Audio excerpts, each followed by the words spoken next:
वामन पुराण। शिव पार्वती पुत्र था राक्षस अंधक। इस तरह हुआ था जन्म। एक बार भगवान शिव और माता पार्वती घूमते हुए काशी पहुंच गए। वहां पर भगवान शिव अपना मुंह पूर्व दिशा की ओर करके बैठे थे। उसी समय पार्वती ने पीछे से आकर अपने हाथों से भगवान शिव की आंखों को बंद कर दिया। ऐसा करने पर उस पल के लिए पूरे संसार में अंधेरा छा गया। दुनिया को बचाने के लिए शिव ने अपनी तीसरी आंख खोल दी, जिससे संसार में पुनः रोशनी बहाल हो गई। लेकिन उसकी गर्मी से पार्वती को पसीना आ गया। उन पसीने की बूंदों से एक बालक प्रकट हुआ। उस बालक का मुंह बहुत बड़ा था और भयंकर था। उस बालक को देखकर माता पार्वती ने भगवान शिव से उसकी उत्पत्ति के बारे में पूछा। भगवान शिव ने पसीने से उत्पन्न होने के कारण उसे अपना पुत्र बताया। अंधकार में उत्पन्न होने की वजह से उसका नाम अंधक रखा गया। कुछ समय बाद दैत्य हिरण्याक्ष के पुत्र प्राप्ति का वर मांगने पर भगवान शिव ने अंधक को उसे पुत्र रूप में प्रदान कर दिया। अंधक असुरों के बीच ही पला बढ़ा और आगे चलकर असुरों का राजा बना।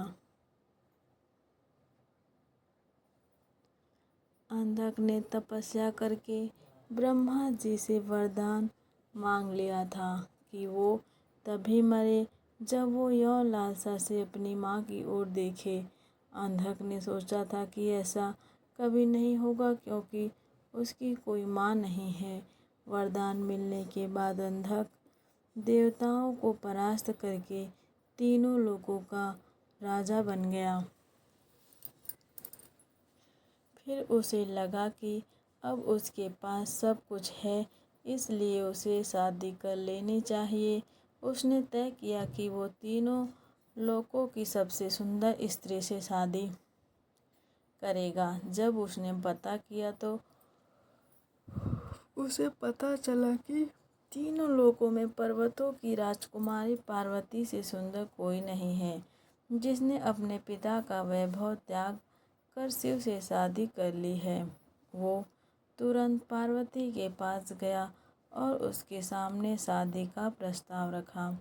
पार्वती के मना करने पर वो उसे जबरदस्ती ले जाने लगा तो पार्वती ने शिव का आवाहन किया।